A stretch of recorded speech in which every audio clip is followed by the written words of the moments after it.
Okay. Journal. A journal is a book in which accounting transaction is written in accounting terms. Journal is called a book of entry, book of original entry, or book of primary entry, as all transactions pertaining to a business first entered in book in journal. Transactions are entered in chronological order. It means sequence in which they occur.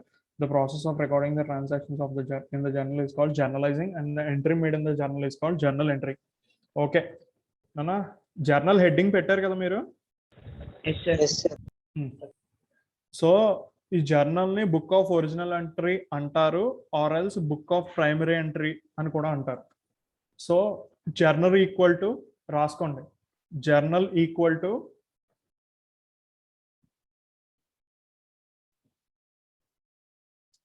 Book of original entry or book of primary entry. రాసారా? Yes, sir. Okay. Next line లో transactions are entered in chronological order. It means in the sequence in which they occur. Point కనబడుతుందా?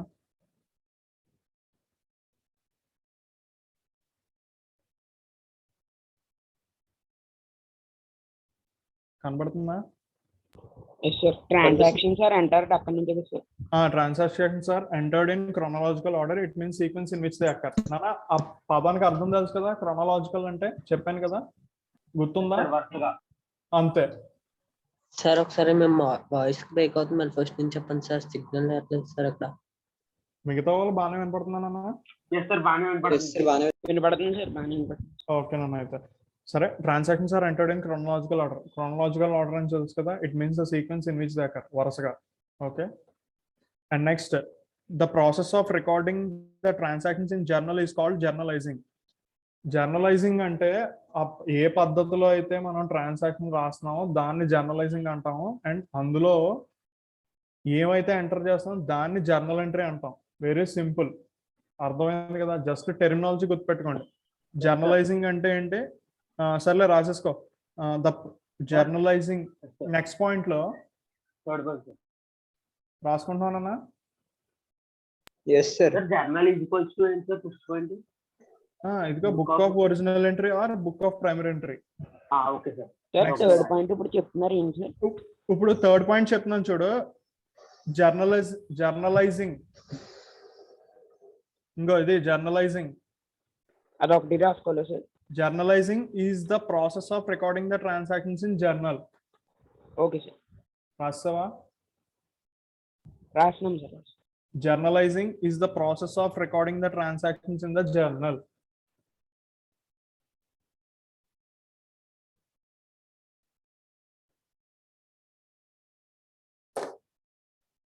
Next class ఏముంది? English sir. ఎన్ని గంటలకి? 3:15 కా? Yes, sir. 3:15. Okay అన్న, రాసావా? నేను కొంచెం స్పీడప్ చేస్తా. ఓకే, నెక్స్ట్ పాయింట్ రాసుకోండి. Next point, the entry made in the journal is called journal entry. Okay, sir. రాస్తారా? Yes, sir. ఓకే. నెక్స్ట్ నేను చూడండి, ప్రొఫార్మా అని చెప్పి చిన్న సైడ్ హెడ్డింగ్ పెట్టుకోండి. నాన్న, ఇది ఈ టేబుల్ ఉంది కదా, ఈ టేబుల్ గీసుకోండి. మనం జర్నల్ ఏంటంటే ఫస్ట్ డేట్ రాస్తాము, తర్వాత పర్టికులర్స్ రాస్తాము, తర్వాత ledger folio, debit amount, credit amount. Format ఇలా రాసేయండి యాజ్ ఇట్ ఈస్ గా. నేను దాన్ని అరే చెప్తాను అన్న, ఫస్ట్ ఇది రాసే, స్టెప్ టు స్టెప్ చెప్తా.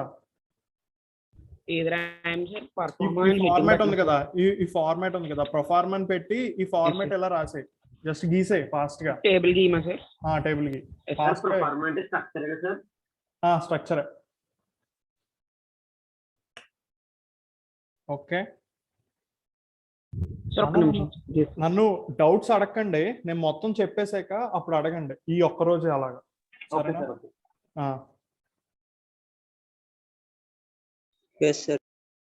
ఓకే, రాస్తారు కదా. నెక్స్ట్ ఇదిగోండి, ఫస్ట్ కాలం డేట్ గురించి ఎక్స్ప్లెయిన్ చేస్తున్నాడు. The date on which transaction is taking place is return in this column. The year and month is written only once in the beginning.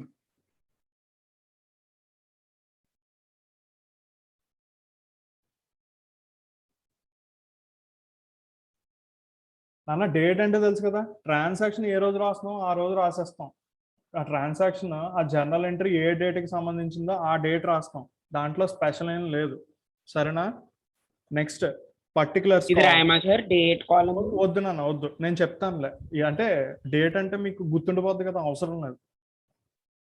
Next particulars column. In this column, the name of account to be debited is written in the first line and the name of account to be created is in the second line, prefixed with to, and the explanation of transaction for which entry is recorded in briefly is known as narration. నాన్న ఏంటంటే particulars లో మనం ఏమే రాస్తామంటే మనం ఏ account ని debit చేయాలి, ఏ account ని credit చేయాలి అనేది రాస్తాం. ఓకేనా? క్రెడిట్ చేసే స్టేట్మెంట్ దగ్గర 2 అని రాస్తాం. అండ్ నెక్స్ట్ కింద ఆ ఎంట్రీ ఎందుకు వేసామో ఒక సెంటెన్స్తో చెప్తాం, దాన్ని నెరేషన్ అంటాం. నాన్న డౌట్స్ అడగద్దు, క్లాస్ అయ్యే లోపల మీ డౌట్స్ క్లియర్ అవుతాయి. సరేనా? ఒక్కసారి మళ్ళీ చెప్పండి సార్. నీకు అర్థం అవ్వలేదా? అర్థం అవ్వలేదని కాదు సార్, అది దేనికి 2 వేస్తాము narration? ఓకే నేను చెప్తాగా. నెక్స్ట్ నువ్వు నెక్స్ట్ కి రా చెప్తా. సరేనా? Yes, sir. నువ్వు జస్ట్ అలా వినే క్యాజువల్ గా. Ledger folio means the page of ledger in which entry is posted.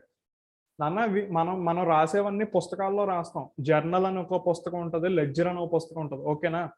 ఇప్పుడు లెడ్జర్ ఫోలియో, ఇప్పుడు ఇందాక అడిగారు చూసారా సార్ ఎల్ఎఫ్ అంటే ఏంటి సార్? అదేంటంటే లెడ్జర్ ఫోలియో నెంబర్. అంటే ఇప్పుడు ఈ జర్నల్ రాసాం కదా, ఈ జర్నల్ లెడ్జర్ లోకి ట్రాన్స్ఫర్ చేస్తాం. ఓకే? ఈ జర్నల్లో ఆ లెడ్జర్ లో ఏ పేజ్ లో పోస్ట్ చేసామో ఆ నెంబర్ ఇక్కడ వేస్తాం. అర్థమైందా? అర్థమైందా? అర్థం Yes, లేదా? sir. అంటే ఏం లేదు నాన్న, జర్నల్ అని ఒక బుక్ నాన్న, జర్నల్ అని ఒక బుక్, లెడ్జర్ అని ఒక బుక్ నాన్న. ఓకే? నువ్వు వరుసగా రాసుకుంటూ వెళ్తున్నావు. జర్నల్లో 1 to 10 పేజెస్ ఉన్నాయి. ఇప్పుడు జర్నల్లో ఒక 6th పేజ్ ఏదో వచ్చింది. 6th పేజ్లో ఈ ఎంట్రీ ఏదో రాసావు జర్నల్లో. లెడ్జర్లో కూడా 6th పేజ్లో రావాలని లేదు, ఈ ఎంట్రీ తీసుకెళ్ళి లెడ్జర్లో వేస్తావు.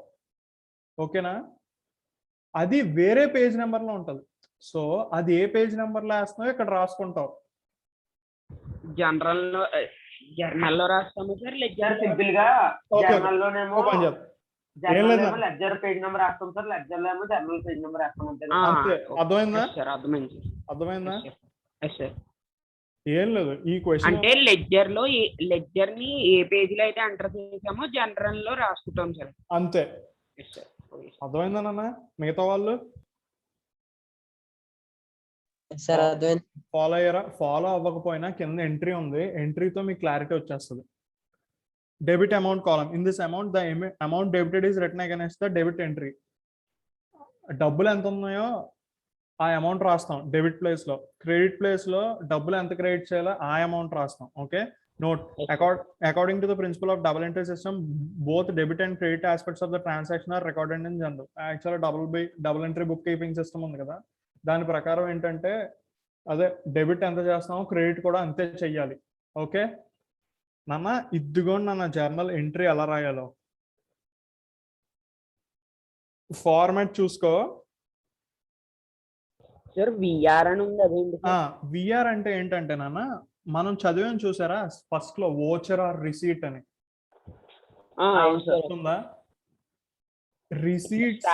Receipt is also a voucher అని చెప్పాం. అవును సార్. అంటే వోచర్స్ లో రిసీట్ అనేది ఒక టైప్ అని చెప్పాం. రిసీట్ లో ఏమొస్తాయని చెప్పాను మీకు గుర్తుందా లేదా? ఓన్లీ క్యాష్ ఇంటేక్ అనే ఐటమ్స్ వస్తాయి అని చెప్పాను, గుర్తుందా? తీసుకున్నా ఇచ్చిన మనం తీసుకున్న అమౌంట్ లో వస్తాయి. సార్ వోచర్ అంటే ఎనీథింగ్ రాస్తాం మనం. రిసిప్ట్ అంటే పర్టికులర్ వాటికి మాత్రం ఓన్లీ క్యాష్ ట్రాన్సాక్షన్స్ మాత్రం రాస్తాం, డబ్బులు తీసుకున్నవి మాత్రమే రాస్తాం. ఓకే, ఓచర్స్ లో రిసీట్ కూడా వన్ ఆఫ్ ద ఓచర్. అర్థమైందా? ఓచర్స్ లో Yes, sir. One of the type receipt. ఇంకా డెప్త్ వెళ్ళకండి, మీకు ఓచర్స్ కి రిసీట్ కి మీరు కొంచెం నెక్స్ట్ లెవెల్కి వెళ్తేనే అర్థం అవుతుంది. ఇంటర్మీడియట్ స్టేజ్ లో ఫౌండేషన్ లో అదేం ఉండదు. ఓకేనా? ఓచర్ అంటే ఏం లేదు నాన్న, ఇప్పుడు ఇన్వాయిస్ ఉందా, మనం ఏవైనా ఒక ట్రాన్సాక్షన్ ని ఫస్ట్ జర్నల్లో రాసాం. ఫస్ట్ కస్టమర్ కి బిల్ ఇవ్వడం కానీ, వాడి దగ్గర నుంచి డబ్బులు తీసుకోవడం కానీ, వాడి దగ్గర నుంచి అడ్వాన్స్ తీసుకోవడం కానీ, లేకపోతే కస్టమర్ ఎవడైనా వారంటీ సర్వీసెస్ కోసం అని చెప్పి ఫోన్ ఇస్తే ఆ ఫోన్ తీసుకుని మనం ఒక బిల్ ఇవ్వడం కానీ, అర్థమవుతుందా? ఇవన్నీ ఓచర్స్ లోకి వస్తాయి. ఒక పేపర్ లా ఇస్తాం అన్నమాట, దాని మీద ఓచర్ నెంబర్ అని ఉంటుంది, ఒక బిల్ బుక్ అని కానీ, ఇవన్నీ ఓచర్స్ లోకి వస్తాయి. ఓకేనా? ఇక్కడ ఓచర్ ఆర్ రిసీట్ అంటే ఆ ఓచర్ కానీ రిసీట్ కానీ ఏమన్నా మెయింటైన్ చేసాం అనుకో, దాని నెంబర్ వేస్తాం. Yes sir. మిగతా వాళ్ళు ఎస్ సార్, ఎస్ సార్, అర్థమైందా? అర్థమైంది సార్. ఓకేనా? Next, journal in the books measures for the period from to book. ఇందాక మన ప్రొఫార్మా రాసాం కదా, హెడ్డింగ్ ఇలా పెడతాం. వాడు ఏమన్నా ఒక కంపెనీ ఇచ్చాడు అనుకో, మనం ఏంటంటే పీరియడ్ ఫ్రమ్ ఎప్పుడు 1 year రాస్తాం. అంటే 1st April సంథింగ్ నుంచి 31st March సంథింగ్ వరకు. ఓకే,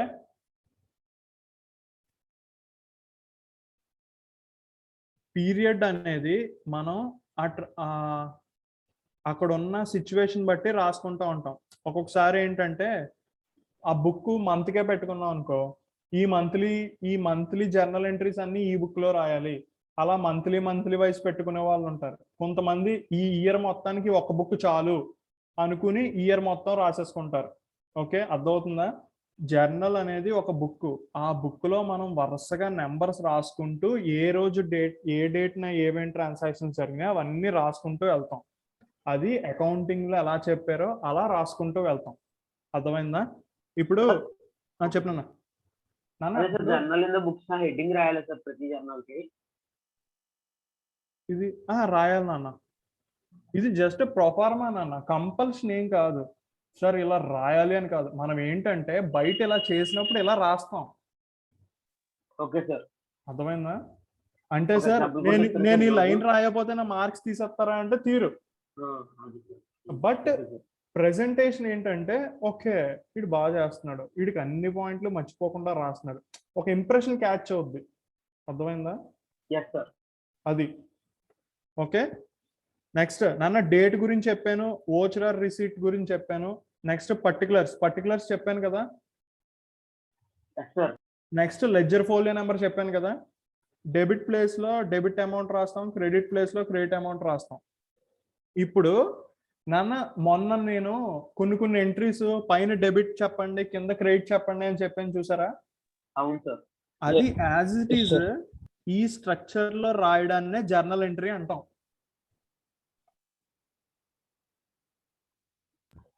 సార్ ఇక్కడ ఓన్లీ డెబిట్ వేసారు కదా సార్, క్రెడిట్ లేదు కదా సార్. మాయా మంచిది నాన్న. ఇప్పుడు క్రెడిట్ అనేది రాయం అంతే, కింద ఉన్న 2 అని రాస్తాం చూడు, 2 అని ఉంది చూడు, ఇక్కడ కనబడుతుందా? Sir 2 capital account. అది క్రెడిట్ ప్లేస్ లో రాసినప్పుడు 2 అని రాయండి అని చెప్పారు. అంటే ఇక్కడ మీనింగ్ ఏంటంటే క్రెడిట్ టు క్యాపిటల్ అకౌంట్ వస్తుంది అంతే. నువ్వు టెర్మినాలజీ ఫోకస్ చేయకు, క్రెడిటెడ్ టు అనే పదం, ఎందుకంటే కన్ఫ్యూజ్ అవుతావు నెక్స్ట్. నువ్వు ఏం చేస్తావు అంటే క్రెడిట్ ప్లేస్ లో ఇక్కడ క్యాపిటల్ అకౌంట్ రాస్తున్నాము, క్రెడిటెడ్ టు అనే సెంటెన్స్ నువ్వు రిజిస్టర్ చేయకు నీ మైండ్ లో అని చెప్తున్నా. ఇప్పుడు cash account debtor to capital account అని చదువుతాం. Okay, cash account debtor to capital account అని చదువుతాం. But cash account debtor credited to capital account అనే స్టేట్మెంట్ రాకూడదు అని చెప్తున్నా. ఎందుకంటే నెక్స్ట్ నువ్వు చాలా ఫాస్ట్ గా చేసేటప్పుడు నోటితో చెప్పేస్తావు ఏది క్రెడిట్ అయింది ఏది డెబిట్ అయిందని, అప్పుడు కన్ఫ్యూజన్ వస్తుంది. సరేనా? క్రెడిట్ అనే పదం వాడడం మానేయండి, ఇక్కడ ఎక్కడ అవసరం రాదు. అర్థమవుతుందా? జర్నల్ ఎంట్రీస్ లో cash account debtor to capital account అంతే. నాన్న ఈ జర్నల్ ఎంట్రీ ప్రొఫార్మా చూసారు కదా? సార్ ఎస్ సార్ సార్ కింద నరేషన్ కూడా కంపల్సరీ సార్. నరేషన్ కంపల్సరీ నాన్న. మీరు ఫైనల్ లెవెల్ వెళ్ళే వరకు నరేషన్ కంపల్సరీగా రాసి తీరాలి. నరేషన్ అంటే ఏంటో అర్థమైంది. నేను చెప్తున్నాను చూడు. ఇప్పుడు ఫార్మాట్ చెప్పండి సార్. క్వశ్చన్ రాస్తే సరిపోద్ది సార్. ఇప్పుడు నాన్న ఇప్పుడు ఫార్మాట్ మీరు రాసుకున్నారు కదా, ఆ ఫార్మాట్ లో నేను ఇన్వాల్వ్ చేస్తూ ఒక జర్నల్ ఎంట్రీ రాస్తున్నాను. సరేనా? మీరు పైన ఫార్మాట్ రాశారు కదా, ఫస్ట్ ఏం రాశారు? సార్ అది కాదు సార్, మొన్న మీరు ఎగ్జాంపుల్స్ కంప్లీట్ చేయమన్నారు కదా సార్, అవి ఎగ్జాంపుల్ చెప్పండి. అదా అదా? అది యూజ్ చేసి చెప్పండి సార్ జనరల్ ఏంటి. సరే అయితే ఒకటి చెప్తాను. Yes sir. ఇంకో 2014 January 1 mister Nag started business with cash అని ఉంది కదా, ఎస్ సార్. అది చెప్పనా? అది చెప్పండి సార్. Yes sir. అది చెప్తున్నాను చూడండి. ఇప్పుడు 1 January నాన్న డేట్ లో, ఇక్కడ డేట్ ఓకే, ఇక్కడ 1 January, ఇక్కడ మీరు బుక్స్ అని ఉంది కదా, ఫ్రమ్ 1 January టు ఇక్కడ ట్రాన్సాక్షన్స్ చూసారా 31st తో క్లోజ్ అయిపోయినాయి. ఎస్ అవును సార్. సార్. 31st Jan 2014 అని క్లియర్ గా రాసేసారు అనుకో, ఇక్కడ 2014 అని రాయక్కర్లేదు అత్తమానం. అర్థమైందా? Okay sir. డేట్ మంత్ వేస్తే సరిపోద్ది సార్. మీరు పైన రాయలేదు అనుకో, కింద రాయాల్సి వస్తూ ఉంటది. అర్థమైందా నాన్న? మరి ఎస్ సార్, పైన ఒకసారి రాస్తే సరిపోద్ది సార్. పైన రాశారు అనుకో నాన్న, ఈ 1 Jan టు 31st Jan 2014 అని ట్రాన్సాక్షన్స్ ఎన్ని ఉన్నాయో, అప్పుడు మీరు ప్రతిదానికి ఇయర్ రాయాల్సిన అవసరం ఉండదు. డేట్లు కంపల్సరీ రాయాలి. Yes sir. డేట్ సార్ మీరు 1 Jan అని రాశారు, న్యూమరికల్ లో రాయలేదు, అలా ఏం రూల్ లేదు. ఎలా కావాలనుకుంటే అలా రాసుకోవచ్చు. 1 Jan అని ఇలా రాసుకోవచ్చు, లేకపోతే 1/1 అని కూడా రాసుకోవచ్చు. ఓకేనా? Yes sir. Yes sir. Next sir మరి పైన నాగ్ బుక్ అని రాయాలి. ఏంటన్నా? అదే సార్ నాగ్ వారిది వాళ్ళది వస్తుంది. నాగ్స్ అకౌంట్ అని రాయాలి ఓకే సార్. ఓకే అది ఒకసారి అది రాయండి అన్న. Journal in the books. ఇదిగోండి, following from the following transactions of mister Nag, journal entries in the books of mister Nag from 1 Jan to 31st Jan అని రాయండి. Okay sir. ఓకే, నేను రాయనా సార్ ఇప్పుడు మీతో పాటు? ఇప్పుడు మీరు నాతో పాటు రాస్తున్నారా? నేను జస్ట్ ఎగ్జాంపుల్ చెప్తున్నా, రాయక్కర్లేదు. లేదు సార్, రాయట్లేదు సార్. నేను మామూలు క్యాజువల్ ఎగ్జాంపుల్ చెప్తున్నా. సరేనా? ఇప్పుడు యశ్వరేక్ ఫాలో అవుతున్నావు కదా?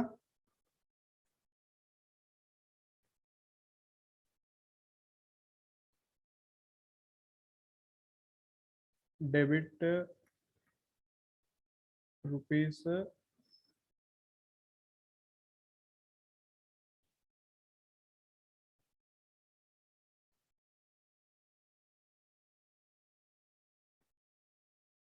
Okay yes sir. Okay okay okay. ఫస్ట్ది mister Nag started business with cash. Jashwanth entry చెప్పడానికి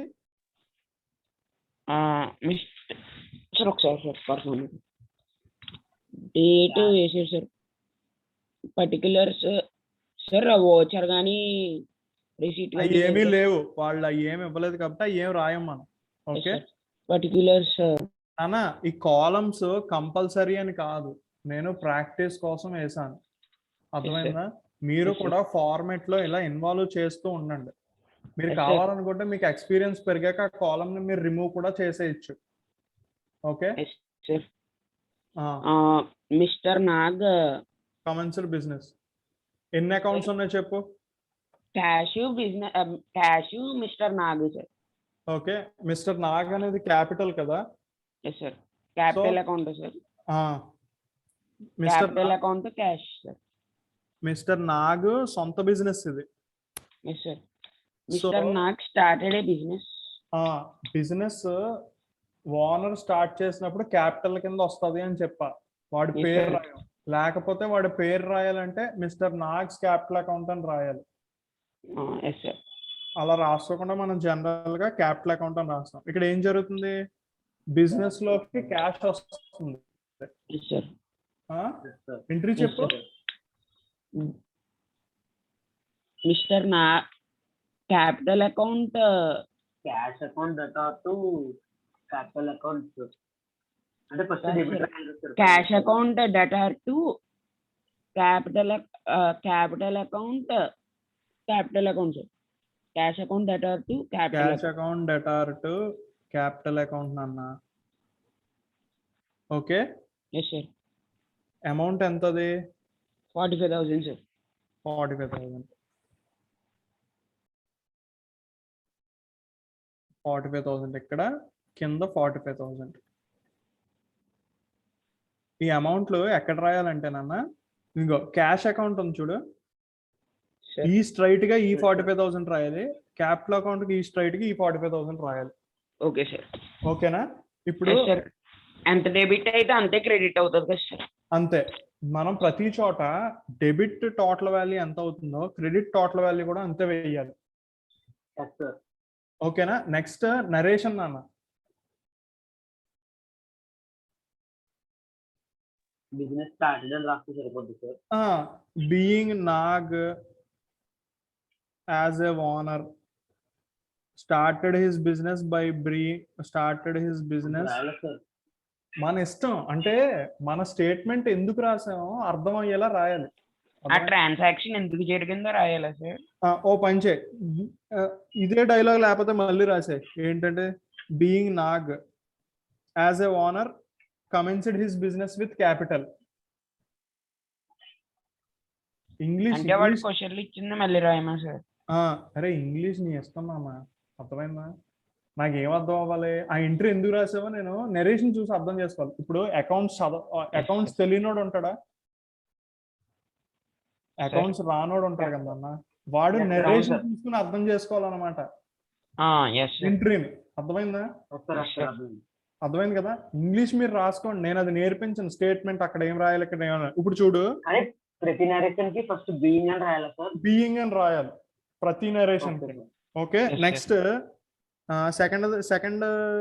సెకండ్ ఎంట్రీ చూడే, పర్చేజ్డ్ ఫర్నిచర్ వర్త్ 10,000 అంతే. Being furniture purchased for cash. అర్థమవుతుంది? క్రెడిట్ కొంటే ఫర్ క్రెడిట్ అని రాయాలి సార్. అంతే, being furniture purchased for credit. అర్థమైందా? అర్థమైంది సార్. నాన్న అందరికీ అర్థమైతే ఒకసారి హ్యాండ్ రైజ్ చేయండి, ఎవరికైనా డౌట్ ఉంటే. అర్థమైన వాళ్ళు అందరూ హ్యాండ్ రైజ్ చేయండి. యశ్వరక్ నీది పని చేయట్లేదా ఏంటి? Sir yes sir. Hello sir. చెప్తున్నా, అర్థమవుతుంది సార్. ఓకేనా? హృదయ్ ఫాలో అవుతున్నావా క్లాస్?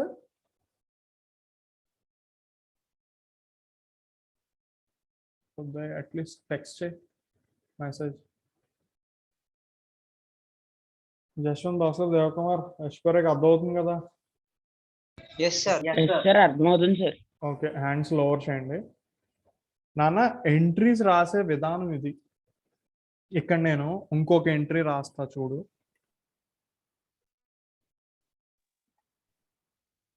ఎంట్రీ రైటింగ్ స్టైల్ చెప్తున్నాను, సేమ్ ఎంట్రీ కింద అంటే ప్రొఫార్మాలో కాకుండా విడిగా రాస్తున్నాను చూడు నాన్న. ఇప్పుడు ఇంకో ఎగ్జాంపుల్ చెప్తారా ఏంటి సార్? అంటే మొత్తం ఒక క్వశ్చన్ కి మొత్తానికి ఎంట్రీ రాస్తారు సార్. నాకు ఇప్పుడు అంత టైం లేదు సార్. ఏం లేదు నాన్న, ఇప్పుడు ఏం లేదు, కంగారు పడకు. ఇప్పుడు నేను కాన్సెప్ట్ చెప్తున్నానా? అంటే కొన్ని డెబిట్ ఎక్కడ చేయాలో క్రెడిట్ ఎక్కడ చేయాలో అర్థం కాలేదు. సరే, నేను ఎంట్రీ మళ్ళీ ఎలా రాయాలో చూపిస్తాను చూడు. ఆ డేట్ అది మీరు రాసుకోండి. ఇదిగోండి, క్యాష్ అకౌంట్ అని ఇలా రాస్తారు కదా, ఆ సెంటెన్స్ లో చివరికి వచ్చేసాక డెబిట్ రాయండి. ఓకే, నెక్స్ట్ క్యాష్ అని ఉంది కదా, ఈ స్టార్టింగ్ కొంచెం స్పేస్ ఇచ్చి 2 అని రాసి ఆ అకౌంట్ పేరు రాయండి, క్యాపిటల్ అకౌంట్ అని. ఓకే, ఏం లేదు నాన్న, మీరు ఇక్కడ స్టార్ట్ చేశారు కదా, ఈ స్టార్ట్ చేసిన దానికి కింద కొంచెం స్పేస్ ఇవ్వండి. అంటే ఇది డెబిట్ ఎంట్రీ, క్రెడిట్ ఎంట్రీ అని మనకి స్పేసింగ్ ద్వారా అర్థం అవ్వాలి. ఓకే కదా? ఓకే. మీరేం కంగారు పడకండి, మీరు క్లాస్ ఇది రికార్డ్ అయింది చూసుకుంటే మళ్ళీ గుర్తొచ్చేస్తాయి ఈ అమౌంట్. నెక్స్ట్ డెబిట్ రాశారు కదా, ఇక్కడ ఇక్కడ 45,000 రాశారు కదా, కరెక్ట్గా ఈ 45,000 కింద ఇంకో దీని స్ట్రైట్గా 45,000 రాయండి. అర్థమైందా? ఎంట్రీ ప్రెజెంటేషన్ ఇలా ఉండాలి. Yes sir. ఓకేనా? Yes sir. సార్ ఇప్పుడు క్యాపిటల్ అకౌంట్ లో ఫస్ట్ టైం పెట్టింది క్యాపిటల్ అకౌంట్ అని రాయాలి సార్, దాని తర్వాత నుంచి పెట్టింది కూడా క్యాపిటల్ అకౌంట్ అని రాయాలి సార్. నీకు ప్రతిసారి డబ్బులు తెస్తున్నాడు అనుకో, వాడు ఓనర్ అనేవాడు లోపల క్యాష్ తీసుకొస్తున్నాడు అనుకో, క్యాపిటల్ అనే రాస్తావు. Yes sir. ఓకేనా? Yes, sir. ఓనర్ అనేవాడు లోనకి తీసుకొస్తే క్యాపిటల్ అని రాస్తావు, బయటికి తీసుకెళ్తే డ్రాయింగ్స్ అని రాస్తావు. Okay sir. ఓకేనా? కింద నరేషన్ అన్న, being as Nag commenced his business by bringing some capital, ఏదో రాయండి మీ సొంత సెంటెన్స్ లో, సరేనా? It's matter of language, English. Okay, మీకు అర్థమైతే ఆ చాలు. ట్రాన్సాక్షన్ ఎందుకు జరిగిందని రాస్తే సరిపోద్దా సార్? అంతే. Yes sir. సో కానీ బియ్యింగ్ ఉండాలి సార్ స్టార్ట్. బీయింగ్ కంపల్సరీ ఉండాలి. సో జర్నల్ ఎంట్రీ ప్రెజెంటేషన్ ఇది నాన్న. సో మీకు జర్నల్ ఎంట్రీ ప్రెజెంటేషన్ గురించి చెప్పేశాను. మీరు మీరు నెక్స్ట్ ఏమేమి ప్రాక్టీస్ చేయాలో చెప్తాను. సార్ చెప్తున్నాను. ఎల్ఎఫ్ కాలం లేదు కదా సార్, అది లెడ్జర్ ఫోలియో కాలం, కాబట్టి దానికి అలా నిల్ అని పెట్టేస్తే సరిపోతుంది కదా సార్. అంతేనన్న, నీకు లెడ్జర్ ఫోలియో నెంబర్ ఎగ్జామ్స్ లో ఎవ్వరు ఇవ్వరు, ఓన్లీ ప్రాక్టికల్ లోనే కనపడుతుంది. ఓకేనా? అది నీకు ప్రాక్టికల్ లో బుక్ ఎలా ఉంటుందో చూపించడానికి ఇలా రాశారు. సో నీకు ఎగ్జామ్స్ లో ఎక్కడ కూడా ఎల్ఎఫ్ కాలం కానీ వౌచరర్ రిసిప్ట్ కాలం కానీ రాయం. కానీ నేర్చుకునేటప్పుడు అన్ని నేర్చుకుని వెళ్తేనే ప్రాక్టికల్లో గుర్తొస్తుంది అని చెప్పి చెప్పేటప్పుడు అలా చెప్తాం. ఓకేనా? Yes sir. ఓకే నాన్న. నెక్స్ట్ నాన్న, మీరు ప్రాక్టీస్ చేయాల్సిన క్వశ్చన్స్ ఈ చాప్టర్లో. ఫస్ట్ క్వశ్చన్ మొత్తం వరుసగా 8 ఇలస్ట్రేషన్స్ ఉన్నాయి నాన్న. 8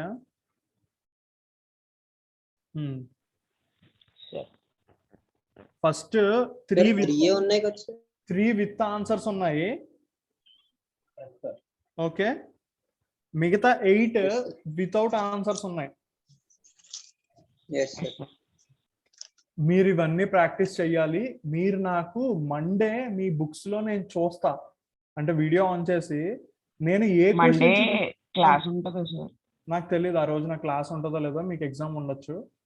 ఖచ్చితంగా క్లాస్ అయితే ఉంటుందని నేను అనుకుంటున్నాను, ఎందుకంటే నాకు చెప్పలేదు. క్లాస్ అయితే కంపల్సరీ ఉంటుంది. నేను మండే ఖచ్చితంగా స్టూడెంట్ని రైజ్ చేసి నాకు ఈ క్వశ్చన్ చూపించు అని చూపించమంట. నీ బుక్ లో ఆ క్వశ్చన్ ఉండాలి. అర్థమైందా? నేను రైట్ రాసానో రాంగ్ రాసానో నాకు వద్దు, నువ్వు రాసుకో, బట్ రాయాలంతే. నువ్వు రైట్ రాసావు రాంగ్ రాసావు పర్లేదు, నువ్వు ప్రాక్టీస్ ఖచ్చితంగా రాసి ఉండాలి. నువ్వు తప్పు చేసినా ప్రాబ్లం లేదు నాకు.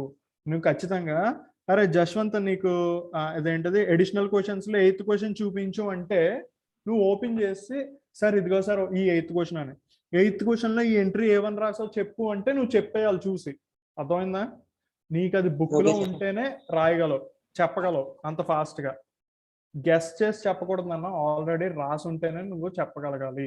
ఓకే సార్, వీడియో ఆన్ చేసి చూపిస్తాం. అంతే. సో మీకు ఇచ్చిన వర్క్ అది, మీరు సండే లోపు ఇవన్నీ ప్రాక్టీస్ చేసేయాలి. ఇది రఫ్ లో ఎన్నిసార్లు రాయగలిగితే అన్నిసార్లు రాయండి. మీరు ఎంత ఫాస్ట్ గా రాస్తే స్కోరింగ్ అంత బాగుంటది, బ్రెయిన్ అంత ఫాస్ట్ గా తీసుకుంటది.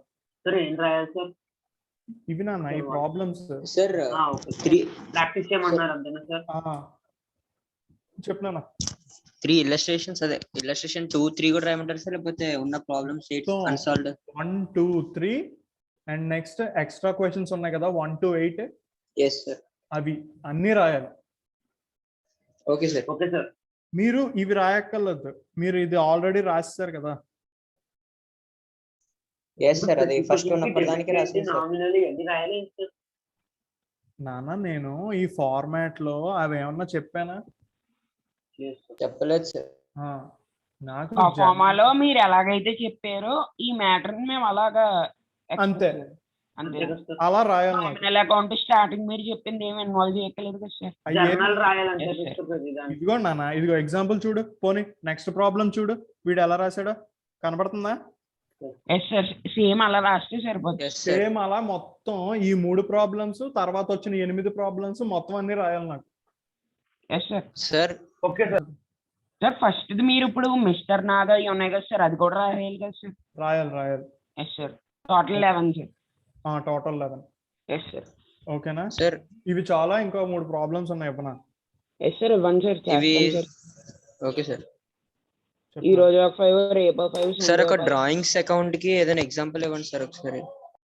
నాన్న ఇప్పుడు నేను డ్రాయింగ్స్ అకౌంట్ కి సెంటెన్స్ ఎలా రాయాలి అని. డ్రాయింగ్స్ అన్న ఒకసారి నేను చెప్తున్నాను. ఏం లేదు నాన్న, ఆడెవడో వచ్చాడు. డ్రాయింగ్స్ నాన్న, క్యాపిటల్ ప్లేస్ లో డ్రాయింగ్స్ అనే పదం వాడతాం. ఓకే, ఇప్పుడు అంటే డ్రాయింగ్స్ అనేది ఇప్పుడు ఏ కేసెస్ లో వాడతారు సార్? అంటే లైక్ సాలరీస్ ఇవ్వడమా, రెంట్ పే చేయడం అలాంటి కేసెస్ ఉంటాయి కదా సార్. డ్రాయింగ్స్ అనేది సాలరీస్ కి దానికి సంబంధించింది కాదు. ఓన్లీ ఓనర్ డబ్బులు విత్డ్రా చేసుకుంటున్నాడు వాడి పర్సనల్ కోసం. Okay sir. నీకు రెంట్ కి పేమెంట్ చేస్తే రెంట్ కి పేమెంట్ చేసావని రాస్తాం. అంటే క్యాష్ అకౌంట్, రెంట్ అకౌంట్ అని రాస్తాను సార్. రెంట్ డెబిట్ అవుద్ది. నీకు రెంట్ పేమెంట్ చేసి ఉంటాను. Rent account debtor to cash. Okay, అదే ఓనర్ ఉన్నాడు, వాడు పర్సనల్ యూస్ కోసం డబ్బులు డ్రా చేశాడు. అప్పుడు ఏమవుతుంది, మన బిజినెస్ లోంచి డబ్బులు బయటికి పోతున్నాయి. అప్పుడు ఏమని రాస్తాం అంటే drawings account debtor to cash. Cash. ఓకేనా? Okay sir. Okay, next speed up. Next topic. మీకు ఎక్కడెక్కడ డౌట్స్ వస్తాయో నేను ఫాస్ట్ గా చెప్తాను నాన్న, ఫ్లో వెళ్ళిపోండి అంతే. నాన్న మధ్యలో డిప్రిసియేషన్ అని ఒక పదం వస్తుంది.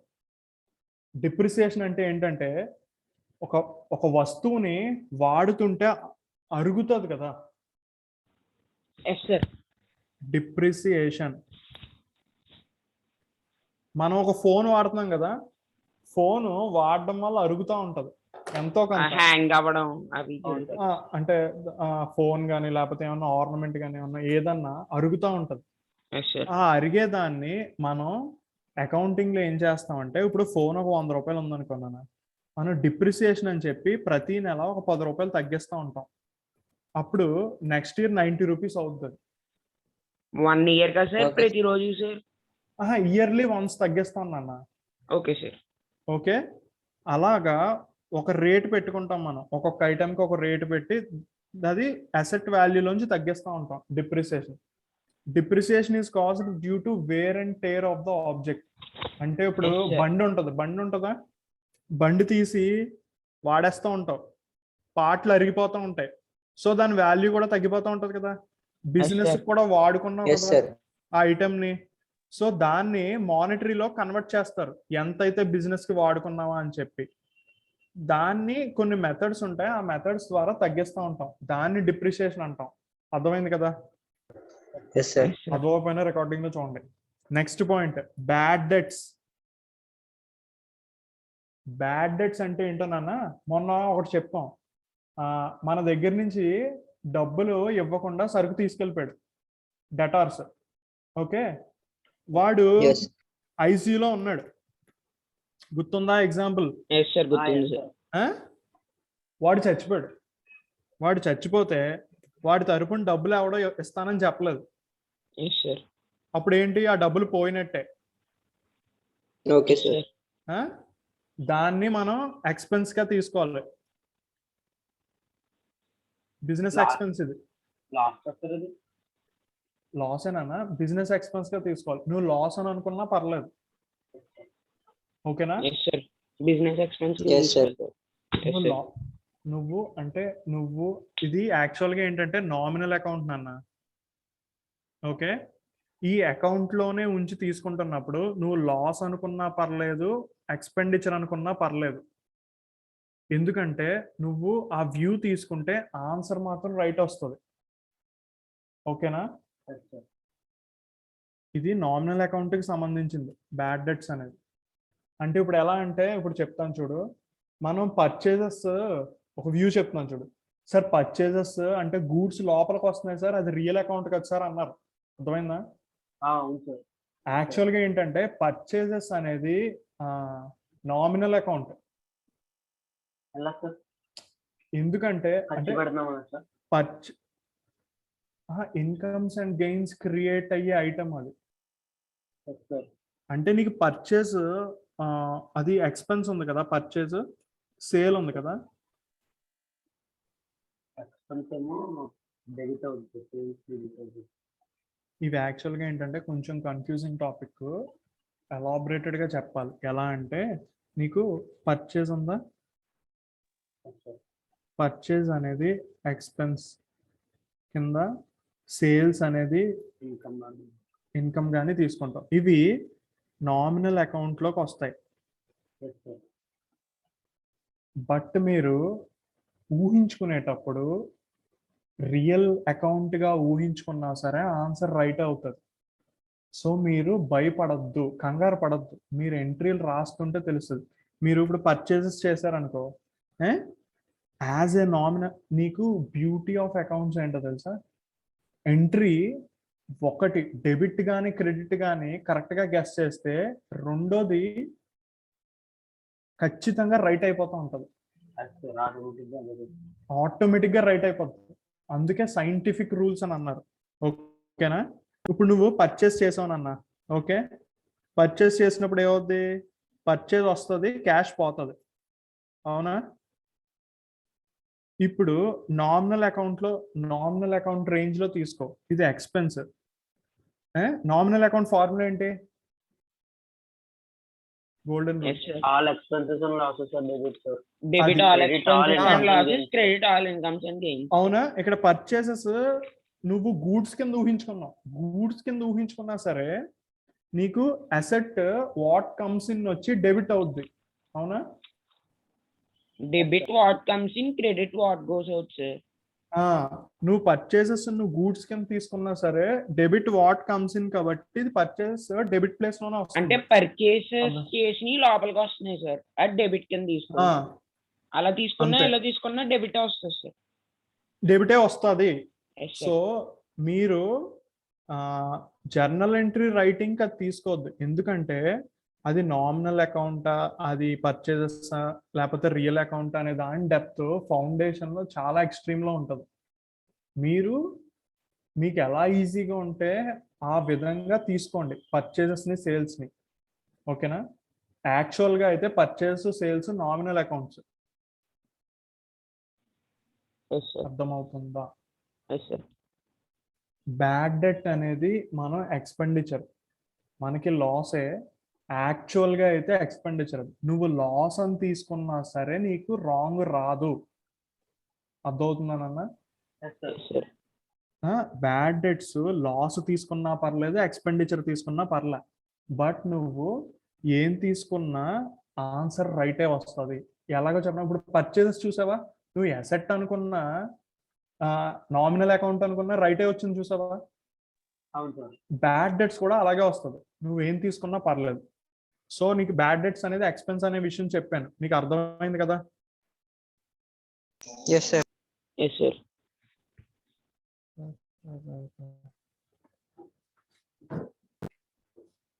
అర్థమైంది కదా? నెక్స్ట్ నాన్న, ఎంట్రీస్ లో కొత్త లాజిక్ ఏంటంటే ఒక్కొక్కసారి 3 ఎంట్రీస్ కనబడుతూ ఉంటాయి, డెబిట్ ప్లేస్ లో కానీ క్రెడిట్ ప్లేస్ లో కానీ. ఒక ఎగ్జాంపుల్ చెప్తాను చూడు.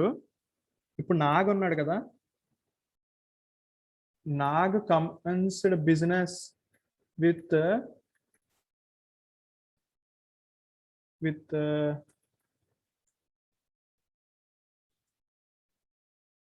క్యాష్, ఫర్నిచర్, ఇంకా మెషినరీ అని ఏదో ఉందనన్న. Okay, yes sir. ఎందుకంటే ఇప్పుడు బిజినెస్ అనేది ఓన్లీ క్యాష్ తోనే పెట్టడం ఏం లేదు. ఆల్రెడీ నా దగ్గర ఇంట్లో పాత బల్లలు అయ్యి ఉన్నాయనుకో, అవి కూడా తెచ్చేసి వ్యాపారానికి పెట్టేయచ్చు నేను, అవునా? సో ఇప్పుడు క్యాష్ కి, ఫర్నిచర్ కి, మెషినరీ కూడా అలా ఆల్రెడీ ఉంది. సో ఇవన్నీ తెచ్చేసాడు కాబట్టి వాటి యొక్క వాల్యూస్ ని వాడు ఇస్తాడు. అప్పుడు మనం ఎంట్రీ ఎలా రాస్తామంటే cash account furniture account,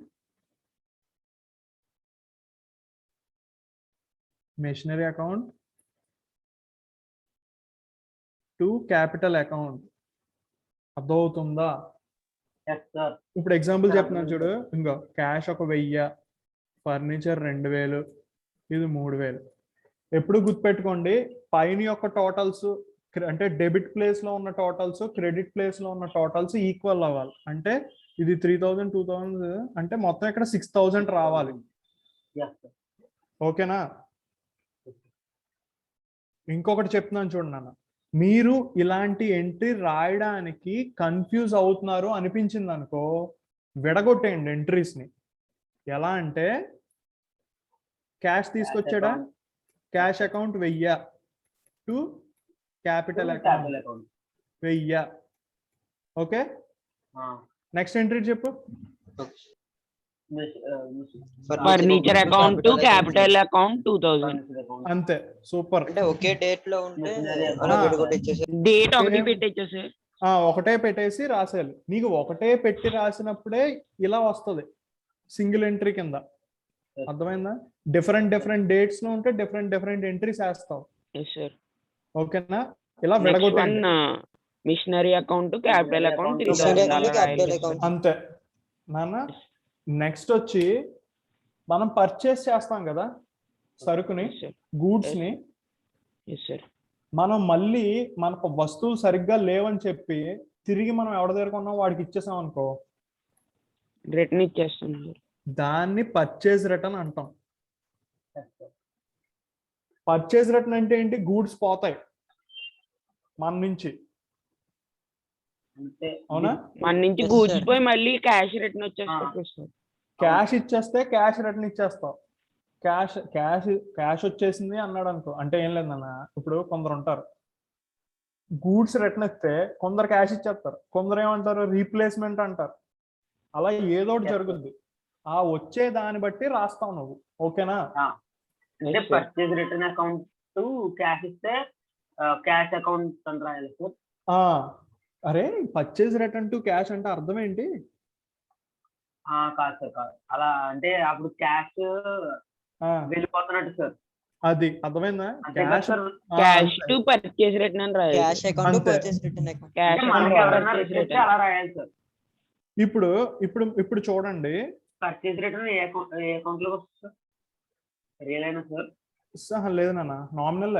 purchase return nominal నాన్న, సేల్స్ రిటర్న్ నామినల్. ఓకే. నీకు జస్ట్ గుర్తు పెట్టుకోవడానికి గూడ్స్ అనే ఎగ్జాంపుల్ చెప్తున్నాను.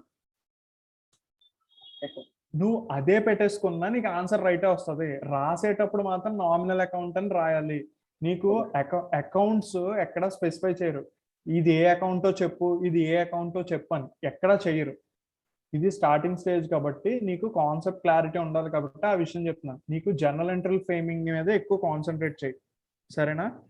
అది ఏ అకౌంట్ కి చెందింది అనేది ఎక్కువ కాన్సన్ట్రేట్ చేయకు, అది స్టార్టింగ్ వరకే. Okay sir, salaries out standing అని చెప్తారు. సూపర్, చెప్తాను. నెక్స్ట్ క్వశ్చన్ ఏంటి నాన్న? శాలరీస్ అవుట్ స్టాండింగ్ అంటే మీకు గుర్తుందా? ఎక్రూవల్ కాన్సెప్ట్ చెప్పాం. ఏమని చెప్పామంటే ఒక 31st మార్చిన మనం పేమెంట్ చెయ్యం వాళ్ళకి, బట్ ప్రాఫిట్ ఎవాల్యుయేషన్ లో ఆ నెలలో శాలరీస్ ఎంత అయినాయో రాసుకోవాలి. అవును సార్. గుర్తుందా? Yes sir. సో ఆ తర్వాత శాలరీ ఇచ్చేది ముందుగా కన్ఫర్మ్ గా ఇచ్చేది రాసుకోవాలి. రాసుకోవాలి కదా, తర్వాత ఇస్తాం. తర్వాత ఇస్తాను అని రాసుకోవడాన్నే శాలరీ అవుట్ స్టాండింగ్ అంటాం. అర్థమైందా? అంటే అంటే ఇప్పుడు శాలరీ ఇచ్చేస్తే శాలరీ అకౌంట్ అని రాసి ఇచ్చేసారు. సాలరీస్ అవుట్ స్టాండింగ్ అకౌంట్ అని రాయాలి సార్. అంతే. క్యాష్ అకౌంట్ అని రాయాలి సార్. లేదన్న, నువ్వు క్యాష్ ఎప్పుడైతే పేమెంట్ చేస్తావో అప్పుడు ఇప్పుడు ఎంట్రీ ఏమని వస్తుంది చెప్పనా? ఫస్ట్ అక్రూవల్ కాన్సెప్ట్ ప్రకారం 31st ఎంట్రీ ఏమొస్తుంది తెలుసా? Salary account debtor to cash ఇచ్చేస్తా sir. Salary outstanding. Yes, sir. అదే క్యాష్ ఇచ్చేసాం అనుకో, To cash salary to cash ఇచ్చేస్తావు. Yes, sir. ఓకే, ఒకవేళ ఇదిగో ఫస్ట్ ఈ ఎంట్రీ వస్తుంది నాన్న, 31st మార్చ్ అయిపోయాక 1st ఏప్రిల్ వస్తుంది కదా, అవును సార్. Yes sir. ఆ అప్పుడు రోజు ఏమి- ఒకవేళ మళ్ళీ క్యాష్ అప్పుడే- చేస్తే మళ్ళీ రాయాలి సార్ క్యాష్ అని. అప్పుడు క్యాష్ ఇచ్చేస్తావు కదా, ఆ, అది ఏమిస్తావు, salary outstanding to cash అని ఇస్తావు. అంటే అది ఎవాల్యుయేట్ చేయకూడదు సార్ మొత్తంగా. నీకు ఎంట్రీ అర్థమైందా? నీకు Entry జనరల్ గా అర్థమైంది సార్. శాలరీ ఏం లేదన్న, జనరల్ గా శాలరీ ఇన్ టైంలో ఇచ్చావు అనుకో, క్యాష్ శాలరీ టు క్యాష్ అని రాసేస్తావు. బట్ శాలరీ అవుట్ స్టాండింగ్ అనే విషయం నీకు అర్థమైంది అనుకో, salary to salary outstanding అని ఎంట్రీ రాస్తావు. అర్థమైందా? ఆ శాలరీ అవుట్ స్టాండింగ్ ని మళ్ళీ క్యాష్ ఇట్టి పే చేస్తే salary outstanding to cash అని రాస్తావు. Yes sir. అంటే ఇప్పుడు శాలరీ ఇవ్వకపోతే salary to salary outstanding అని రాస్తాం సార్. అంతే. మళ్ళీ వాళ్ళు ఎప్పుడైతే క్యాష్ ఇచ్చారో శాలరీ అకౌంట్ అని రాయకుండా salary outstanding to cash అని రాయాలి సార్. అంతే. Yes, సార్ ఒక డౌట్ సార్, ఇక్కడ శాలరీస్ అవుట్ స్టాండింగ్ లో ఇచ్చేది ముందుగానే రాసేస్తాం కదా సార్, ప్రాఫిట్ లో అది కలిపేస్తాం కదా సార్. అవును. మళ్ళీ ఫస్ట్ ఏప్రిల్ 2 క్యాష్ అకౌంట్ అని రాస్తాం కదా సార్. అప్పుడు అవును. మరి మళ్ళీ ఇయర్ లో మళ్ళీ అది కూడా కలిపేస్తాం కదా సార్. మరి అది నేను తర్వాత చెప్తాను నాన్న.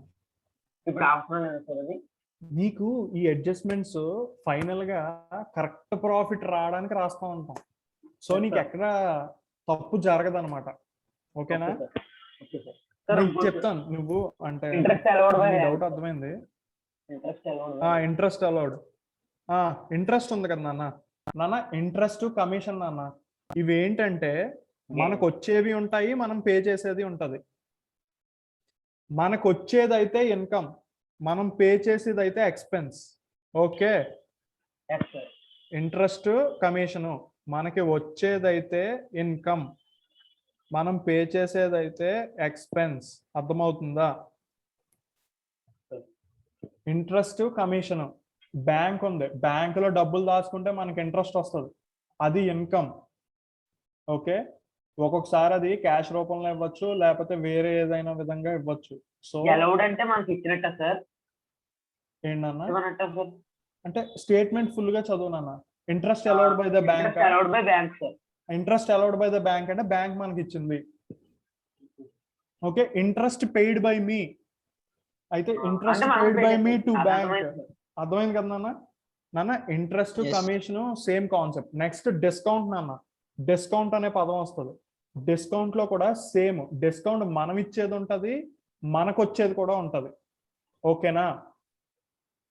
డిస్కౌంట్ కూడా ఎక్స్పెన్సే, బిజినెస్ ఎక్స్పెన్సే. డిస్కౌంట్ మనం ఇచ్చేదైతే ఎక్స్పెన్స్ అవుద్ది, మనకు వచ్చేదైతే ఇన్కమ్ అవుద్ది.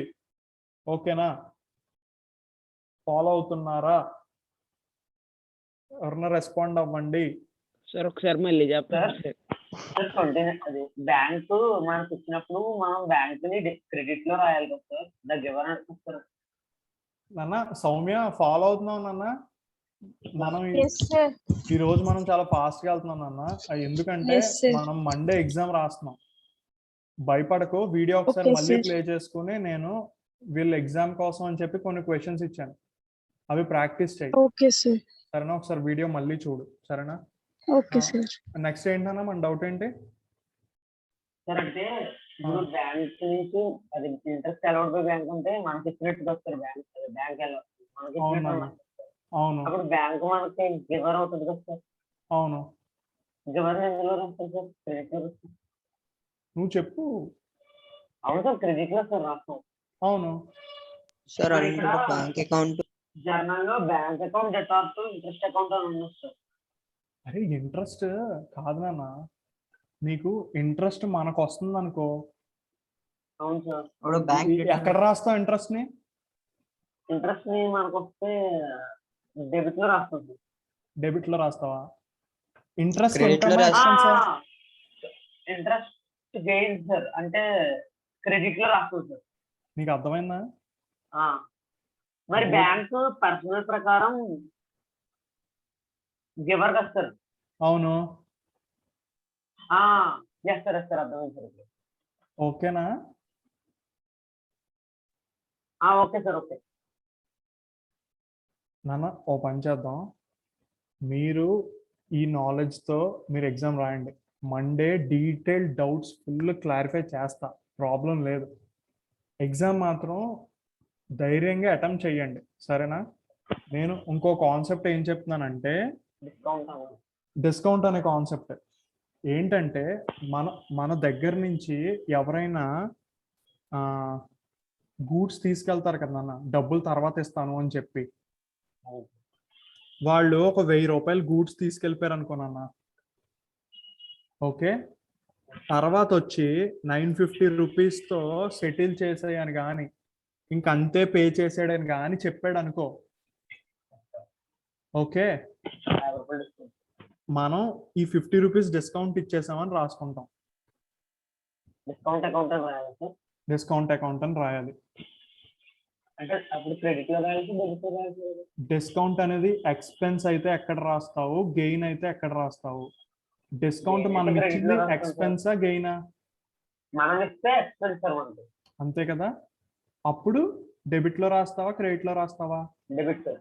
అది ఓకేనా అన్న? యాక్చువల్గా క్లాస్ టైం అయిపోయింది, మిమ్మల్ని చాలా స్పీడప్ చేశాను. మీరు ఒకసారి వీడియో మళ్ళీ చూడండి, అంటే డౌట్స్ ఉంటాయి. నెక్స్ట్ నేను మొత్తం 11 ఇల్లస్ట్రేషన్స్ రాయమని చెప్పాను, సరేనా? ఈ జర్నల్ అనే చాప్టర్లో నాన్న సౌమ్య, ఈ జర్నల్ అనే చాప్టర్లో మొత్తం 9 ఇల్లస్ట్రేషన్స్ ఇచ్చాను. మిగతా వాళ్ళు కూడా వినండి, అందరూ మీ బుక్స్లో రాయండి. నేను మండే అడుగుతాను, మీకు డౌట్స్ ఏమన్నా ఉన్నా సరే ఆ రోజు నాకు చెప్పండి. ఎగ్జామ్ మాత్రం బోల్డ్గా ఈ కాన్సెప్ట్తో రాసేయండి. ఈ 3 days ప్రాక్టీస్ చేయండి, సరేనా? ఈ వీడియో 2 సార్లు చూడండి, ఆ క్వశ్చన్స్ ప్రాక్టీస్ చేయండి, మీకు క్లారిటీ వస్తూ ఉంటుంది అన్న. ప్రాక్టీస్ మాత్రం కంపల్సరీ చెయ్యాలి, కన్ఫ్యూజ్ అయిపోతారు లేకపోతే. నేను ఈ వీడియోలో ఆ అన్ని క్వశ్చన్స్లోని టఫ్గా ఉండే అన్ని పాయింట్స్ని చాలా నీట్గా చెప్పేశాను. మీకు ఇప్పుడు బ్రెయిన్ అబ్జార్బ్ చేసుకుందో లేదో నేను చెప్పలేను, ఎందుకంటే నేను చాలా స్పీడ్గా వెళ్తున్నాను కాబట్టి. మీరు ఈ ఎగ్జామ్ రాసిన తర్వాత స్లోగా each and every journal entry మళ్ళీ డిస్కస్ చేద్దాము, సరేనా? Okay sir. ఈ రోజు కొంచెం కష్టపడండి, ఈ 3 days ఎగ్జామ్ రాయండి. మనం మళ్ళీ మండేని ఇప్పుడు చెప్తున్నా. డ్రాయింగ్స్ ఇప్పుడు పర్సనల్ లోకి వస్తాయా సార్? అంతేనన్నా, నేను చెప్పాను కదా ఏమని, క్యాపిటల్ అకౌంట్ డబ్బులు తీసుకుంటే డ్రాయింగ్ అని రాస్తాం అంతే. అంటే ఇప్పుడు అవును సార్. ఎలా రాయాలి sir? Drawing personal account sir.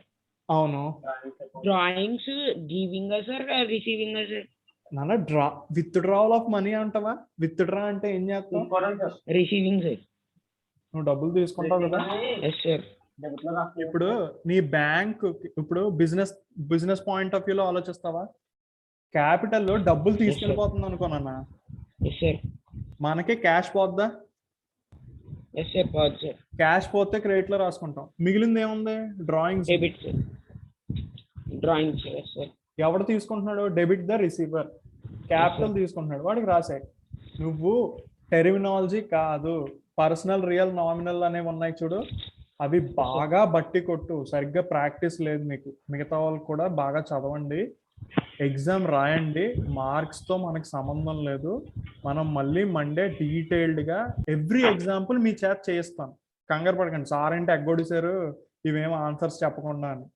నేను ఊరు వెళ్తున్నాను, తర్వాత చెప్పినాను. Issued cheque to mister Lal అంటే చెక్ అని రాయాలి సార్, బ్యాంక్ అని రాయాలి సార్? ఏంటన్నా? Suppose example sir, issued cheque to mister Lal sir. Okay cheque అన్నా, జనరల్ గా బ్యాంక్ అని రాస్తారు నాన్న. చెక్ అనే టెర్మినాలజీ వాడం మనం, ఓకేనా? నేను చెప్పిన ఇన్పుట్ తో మీరు ఎగ్జాంపుల్స్ అన్ని ప్రాక్టీస్ చేసి ఇలా చేయాలా అని ప్రాక్టీస్ చెయ్యండి. చేసిన తర్వాత నేను మండే డీటెయిల్ గా డిస్కస్ చేస్తా అంటున్నాను కదా, సరేనా? నాకు టైం అయిపోయింది. ఇంగ్లీష్ సార్ వచ్చేస్తారని మళ్ళీ తిట్టుకుంటారేమో చెప్పి డౌట్స్ అడగకుండా కట్ చేస్తాను. చెప్పునా? ఇప్పుడు డ్రాయింగ్స్ ఉన్నాయి కదా సార్, అది ఎంట్రీలు ఎలా రాయాలి సార్? ఎంట్రీలు ఎలా రాయాలా? సార్ జర్నల్ ఎంట్రీస్ అన్ని ఎలా రాస్తావు? Drawings account debtor, drawings account ఇక్కడ డేటార్ రాస్తావు, ఇక్కడేమో టు క్యాష్ పట్టుకెళ్ళిపోయాడు అనుకో, టు క్యాష్ అకౌంట్. ఏదైనా ఎంట్రీ ఇదేనన్నా, ఎక్కడో 1000 వేస్తావు, ఎక్కడో 1000 వేస్తావు అంతే. చెప్పినా సెటిల్మెంట్ ఆఫ్ అకౌంట్ అంటే ఏంటి సార్? ఏంటన్నా full settlement of account sir. చెప్పాను కదా నాన్న, మనం డబ్బులు మనకి ఎవడో డబ్బులు ఇవ్వాలి, అర్థమైందా? కానీ వాడు ఏం చేశాడు, 950 రూపాయలు ఇచ్చేసి సెటిల్ చేసుకున్నాడు. అంటే అది అది సపోజ్ మీరు రెండు యాంగిల్స్ ఉంటాయి. మనం క్రెడిట్ కి పర్చేస్ చెప్పలేదు సార్ ఇందులో. కాదు నాన్న, అంటే పేర్లు ముందు పేర్లు statement ఇస్తాడు, లో చేసుకోవాలా సార్? నేమ్స్ ఇస్తాడు నాన్న. స్టార్టింగ్ లో ఏమని ఇస్తాడంటే హీఈస్ ఏ క్రెడిటార్ అని కానీ, he purchased goods on credit అని కానీ చెప్తాడు ఫస్ట్ సెంటెన్స్ లో. అవును సార్. సో అప్పుడు అప్పుడు సార్ లైన్స్ అప్పుడు అప్పుడు దాని లైన్స్ రూపీస్ 6,000 అవ్వాలి సార్. ఓకే తర్వాత అడ్రస్ తర్వాత ఉంది సార్ క్యాష్ రిసీవ్డ్ ఫ్రమ్ లెంత 5,800 ఫుల్ సెటిల్మెంట్ ఆఫ్ అకౌంట్. అంటే డిస్కౌంట్ 100 సార్. అంటే నీకు అర్థమైందా? ఫస్ట్ ఎంట్రీలో మనం వాడు మన దగ్గర నుంచి గూడ్స్ తీసుకెళ్ళాడా ఆ ఎంట్రీకి? అవును సార్. అవును సార్. తీసుకెళ్ళాడు కదా? తీసుకెళ్ళాడు. అప్పుడు మనం ఎంట్రీ రాస్తాం క్రెడిట్ సేల్స్ అని చెప్పి, అదే బీయింగ్ నరేషన్ రాసి. అవును సార్. ఇప్పుడు అంటే వాళ్ళు ఎవరో, ఆవిడ డెటార్, మనకి నాకు డెటార్ సార్. డెటార్ కదా. మన దగ్గర నుంచి ఎంత తీసుకున్నారో 6,000 తీసుకున్నారు. ఫైనల్ గా క్యాష్ ఏమో 5,800 ఇచ్చేసి సెటిల్ చేసుకుంది అన్నాం. అంటే ఈ 200 డిస్కౌంట్ కింద రాసేసుకుంటాం. Okay sir. నాన్న నేను ఈ క్లాస్ చెప్తాను కదా, నేను బ్రేక్ తీసుకోండి, 3:10 అయిపోతుంది. ఏంటన్నా డిప్రిసియేషనా? వీడియో మళ్ళీ ప్లే చేయి, వింటాను. బాగోదు క్లాస్ ఆపేస్తున్నాను. ఓకే, ఏమేమన్నా వస్తువు వాడుతున్నందుకు వస్తువు అరిగిపోతూ ఉంటది. ఆ అరిగిపోయేదానికి అకౌంటెన్సీలో ఒక వాల్యూ ఇస్తాం, దాన్ని డిప్రిసియేషన్ అంటాం. డిప్రిసియేషన్ అనేది ఎక్స్పెన్స్.